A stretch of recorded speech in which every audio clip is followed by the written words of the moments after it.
তাকাব্বালুল্লাহু মিনাল মুত্তাকিন। তাদের শরীয়তের নিয়ম ছিল এরকম একটা ময়দানে অথবা পাহাড়ের উপরে উঁচা জায়গায় তারা একটা পশু জবাই করে এখানে রেখে দিত।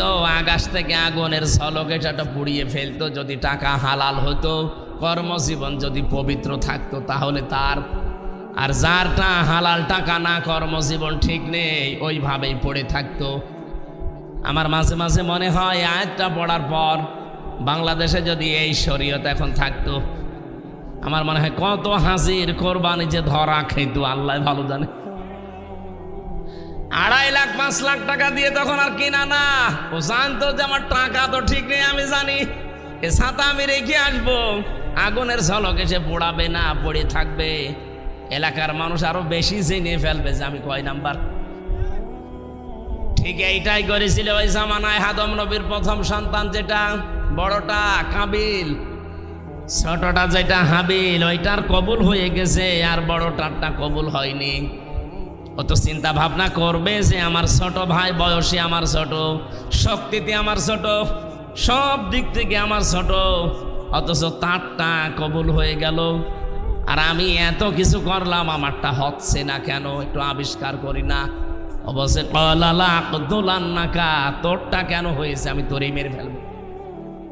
আজ বাংলাদেশ সহ বিশ্বের দিকে তাকান, আয়াতটা পড়ার পরে আমার কাছে ঠিক এইটাই মনে হয়। অনেক কাবিল এখন দুনিয়ায় ঘুরিয়ে এসেছে, শুধু কোরবানি আসবে আর একটা 2.5 লাখ টাকার গরু জবাই করে খেয়ে ফেলবেন না। আল্লাহ বলতে চান তোর ভেতরের পশুত্ব, হিংসা, অহংকার, দাম্ভিকতা, রিয়া, মানুষ দেখানো, যেটা এটাও আজকে জবাই কর।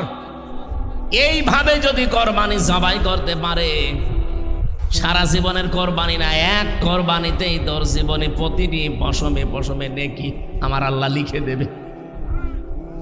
রব্বুল আলামিন বলেন আমার কাছে তোমাদের কোরবানির রক্ত, গোশত, চর্বি, চামড়া একটাও পৌঁছায় না, পৌঁছায় শুধু তোমাদের মনের ভেতরের যে তাকওয়া আছে এইটা। আপনি আসলেই কতটুকু সচেতন হতে পারছেন আল্লাহ সম্পর্কে, ইসলাম সম্পর্কে, আপনার জীবন সম্পর্কে কতটুকু সচেতন আপনি, নাকি এভাবে ঈশ্বরে গা ভাসিয়ে চলবেন? হযরত ইব্রাহিম থেকে যেহেতু এই পশু কোরবানির নিয়মটা, এই জবাই করে খেয়ে ফেলার নিয়মটা আমাদের জাতির পিতার থেকে, এর আগে যত কোরবানি ছিল ওই খালি পুড়িয়ে যেত, আকাশ থেকে আগুন এসে ঝলকে পুড়িয়ে ফেলতো, এই শেষ, খাওয়া যেত না। কিন্তু আমাদের যেটা, এটা আমরা পুড়িয়ে ফেলি না, এটা আমাদের জাতির পিতা ইব্রাহিম থেকে এই সুন্নাতটা আমরা পেয়েছি।